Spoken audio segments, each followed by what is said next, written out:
I should be turning right to go to the Grand Canyon.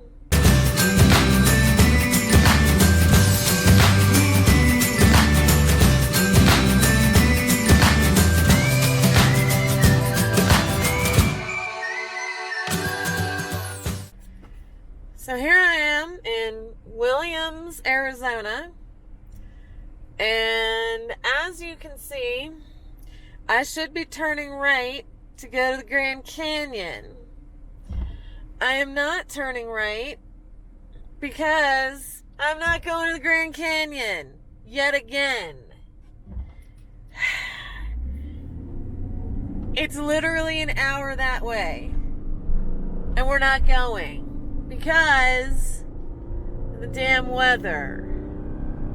I'm missing the Grand Canyon again, y'all. Seriously. We're going to try to hit it on our way back.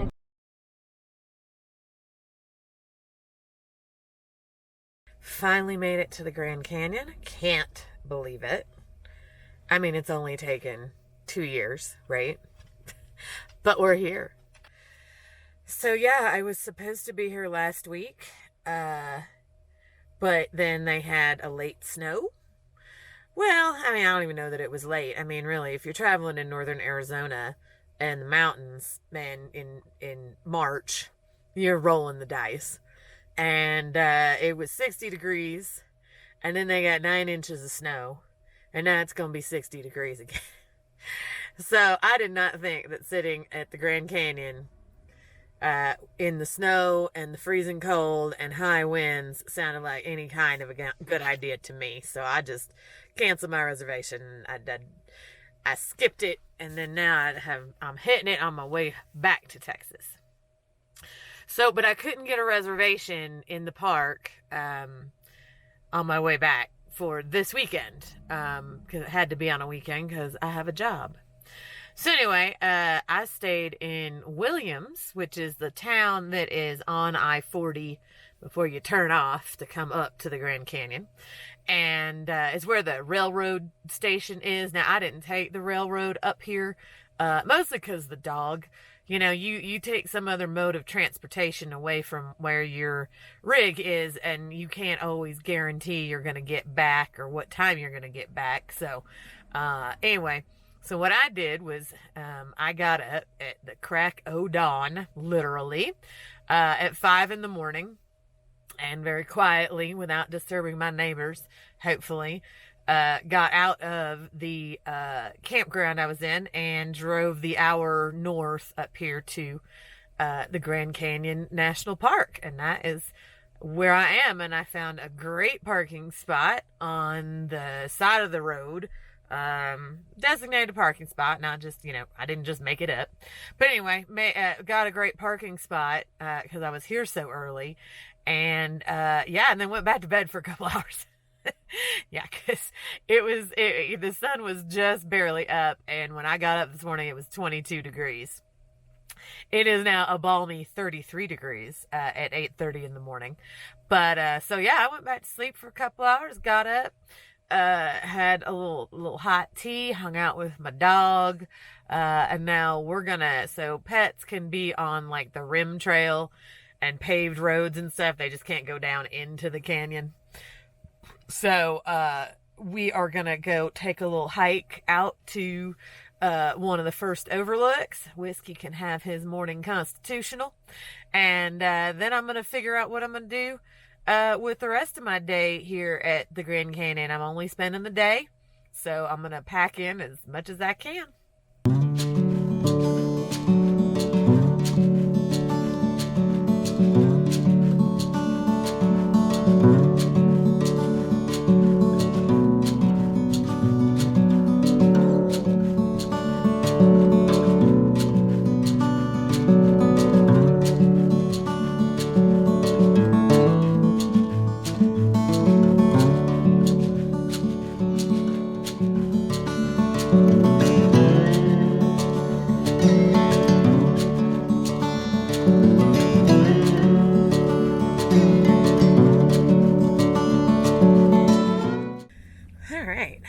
I'm hoofing it from Pima.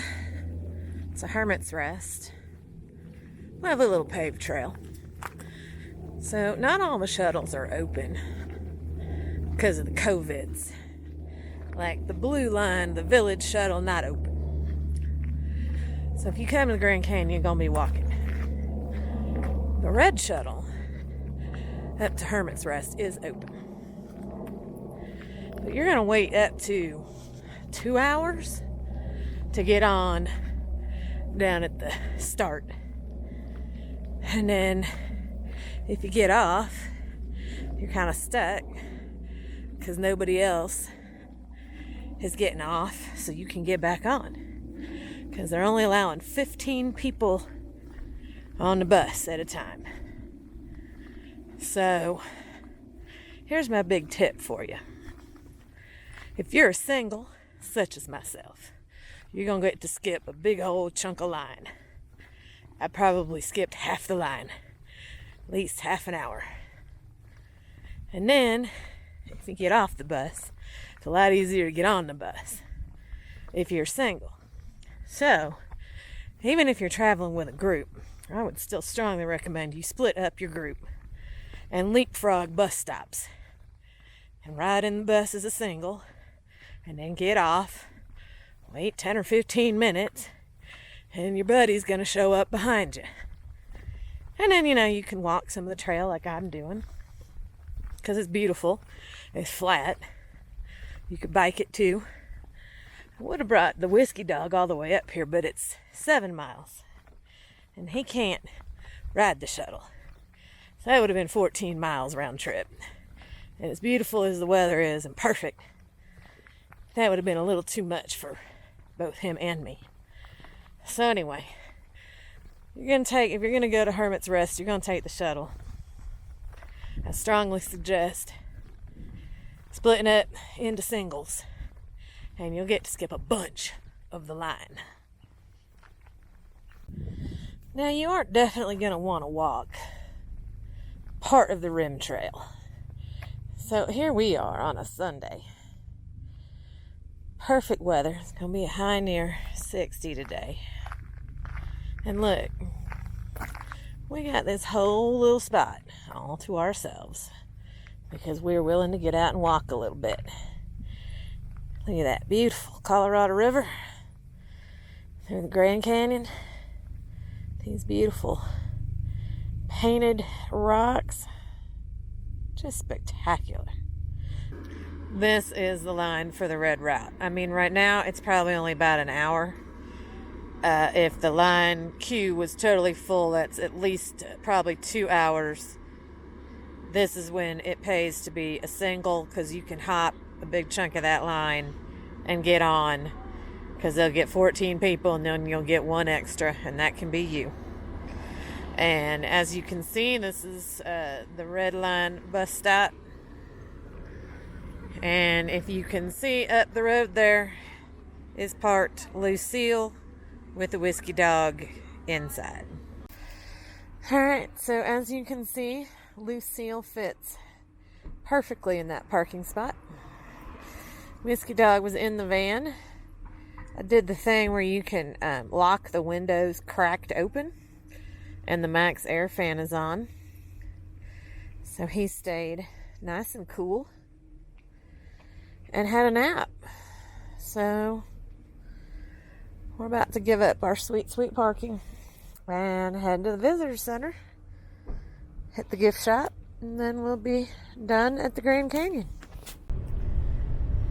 Alright, so it is 2:40 in the afternoon. So if you're thinking, come to the park in the afternoon, it'll be easier and less crowded. Nah.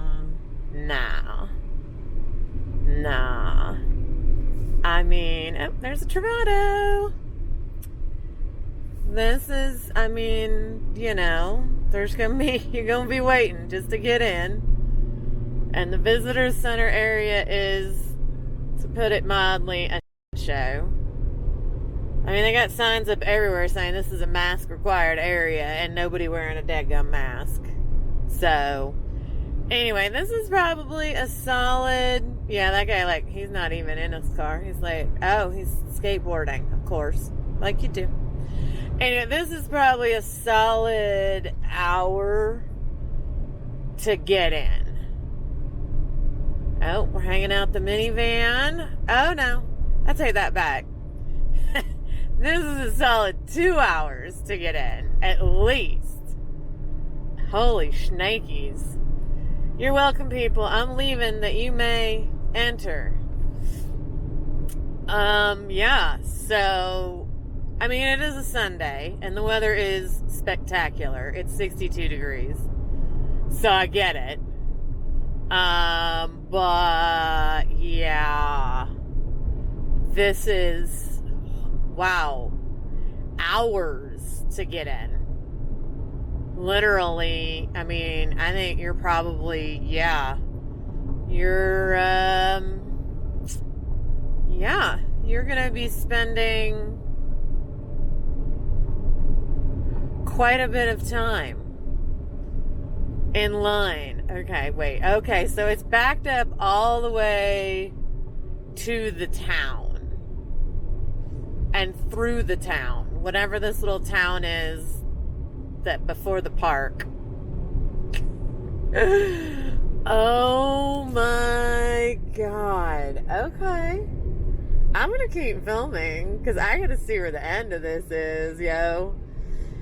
This is nuts. You gotta want it bad. Okay, literally when I rolled in at it's probably 6:15 this morning, by the time I hit the entrance gate, zero line. Absolutely zero line. So I was gonna stop and get gas in this town, but no siree. Okay. Look at all the revels. It is Revel Fest. Schoolie. Yeah. Okay, here's the end. We're finally to the end. I would say that's going to be 2 to 3 hours to get into the park. Would be my guess. Okay then. So if that doesn't convince you to haul your cookies out of bed, bring your van, go back to sleep once you're in the park, I don't know what will. So that's it. I did the Grand Canyon. Finally. Yay. It's over. I can escape the crazy. Woohoo!